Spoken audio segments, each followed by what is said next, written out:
कुछ मिनट्स के लिए जब तक रीस्टार्ट नहीं होता है या कोई असिस्टेंस नहीं मिलता है तो इतना घबरा जाते हैं। तो इसमें बहुत ही बहादुरी से इन्होंने इस विषम परिस्थितियों में अपने आप को समझिए नियंत्रित रखा और अपने आप को विश्वास में रखा कि कुछ दिन बाहर आएंगे, और वो आज पूरा हो रहा है। मुझे लगता है कि निश्चित तौर पे इनकी जो मानसिक स्थिति है वो आम लोगों से मैं कहूंगा कि बेहतर है, और इन्होंने इस तरह की परिस्थिति को बहुत अच्छे तरीके से सामना किया है। और भगवान की कृपा से आज देखिए हम लोग इतने नजदीक आ गए हैं। तमाम एजेंसियां जो है बधाई की पात्र हैं जिन्होंने इनको निकालने में काम किया है। और सबसे इम्पोर्टेंट है कि निकलने के बाद इनकी स्वास्थ्य ठीक रहे। किसी भी तरह की देखिए हो सकता है कि कोलैप्स के समय किसी को फिजिकल इंजरी भी हुई हो, कहीं ट्रॉमा हो, फ्रैक्चर हो, बहुत सारी चीजें हैं जो निकलने के बाद पता चलेगी। उसका उपचार अच्छे ढंग से होगा तो ये लोग सब रिकवर करते हैं। ठीक है मनोज जी, आएंगे आपके पास। हम लगातार देखिए तस्वीरें भी आपको दिखा रहे, तैयारी पूरी तरह से हो चुकी है, चाहे फिर वो चिन्यालीसौड़ हॉस्पिटल की बात करें या फिर ऋषिकेश एम्स में, वहां पर भी डॉक्टर्स को अलर्ट पर रहने के लिए निर्देश दिए गए हैं। चिनूक हेलीकॉप्टर वायुसेना की तरफ से तैनात किया गया है। चिनूक हेलीकॉप्टर से ही अगर मजदूरों को एयरलिफ्ट करने की जरूरत पड़ती है तो उसी हेलीकॉप्टर से मजदूरों को एयरलिफ्ट किया जाएगा। टनल के बाहर भी डॉक्टर्स और विशेषज्ञों की टीम तैनात की गई है।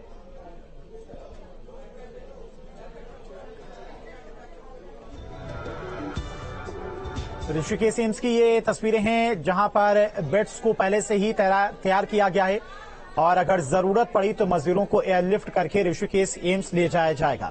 हालांकि जिस तरह से डॉक्टर मनोज बता भी रहे थे कि पिछले 17 दिनों से जिस परिस्थितियों में मजदूर थे, हो सकता है उन्हें काफी सारी दिक्कतें हों, लेकिन अभी तक जो उनसे बातचीत होती रही है, जिस तरह से उनकी तरफ से बताया गया कि वो बिल्कुल ठीक हैं, उस हिसाब से अगर देखा जाए तो उनकी मनोदशा काफी मजबूत है, हौसला काफी उनका मजबूत है। हो सकता है कि थोड़ी बहुत दिक्कतें आए क्योंकि बाहर का एनवायरनमेंट बिल्कुल अलग है टनल के अंदर की उपेक्षा। अंदर बिल्कुल अंधेरा है, टेम्परेचर लगभग 22 डिग्री सेल्सियस के आसपास है, तो बाहर के टेम्परेचर में बदलाव है, तो उस वजह से हो सकता है कि उनके शरीर में कुछ बदलाव देखने को मिले। जैसा अमूमन होता है कि जब मौसम बदलता है उस वक्त कई लोग बीमार पड़ जाते हैं, तो हो सकता है कि मजदूर भी बाहर निकलने के बाद टेम्परेचर में उनके शरीर पर बदलाव हो तो बीमार हो सकते हैं। इस बात का भी विशेष ख्याल रखा जाएगा और उनकी आंखों का भी चेकअप किया जाएगा। ये सिलसिलेवार तरीके से आपको हम एक एक तस्वीर के जरिए समझाते हैं किस तरह से ये पूरा रेस्क्यू ऑपरेशन चला। 12 नवंबर से ये रेस्क्यू ऑपरेशन शुरू हुआ था जो आज जाकर खत्म होने वाला है, और 12 नवंबर यानी कि दिवाली के दिन ये हादसा हुआ था, जिसके बाद 5:30 बजे सुबह के लगभग मेन गेट से 200 मीटर अंदर तक भारी मात्रा में मलबा जमा हो गया, जिसके बाद मौके पर अफरा तफरी मच गई। तमाम सारी मशीनें मंगाई गई, रेस्क्यू ऑपरेशन शुरू किया गया। 13 नवंबर की बात करें तो शाम तक टनल के अंदर से 25 मीटर तक मिट्टी के अंदर पाइपलाइन डाल ली गई थी और दोबारा मलबा आने से 20 मीटर बाद ही काम रोकना पड़ गया। मजदूरों को पाइप के जरिए लगातार ऑक्सीजन और खाना पानी मुहैया कराया जा रहा था। तीसरा दिन यानी कि 14 नवंबर की बात करें तो टनल में लगातार मिट्टी धंसने से नॉर्वे और थाईलैंड के एक्सपर्ट्स से सलाह ली गई। ऑगर ड्रिलिंग मशीन और हाइड्रोलिक जैक को काम में लगाया गया।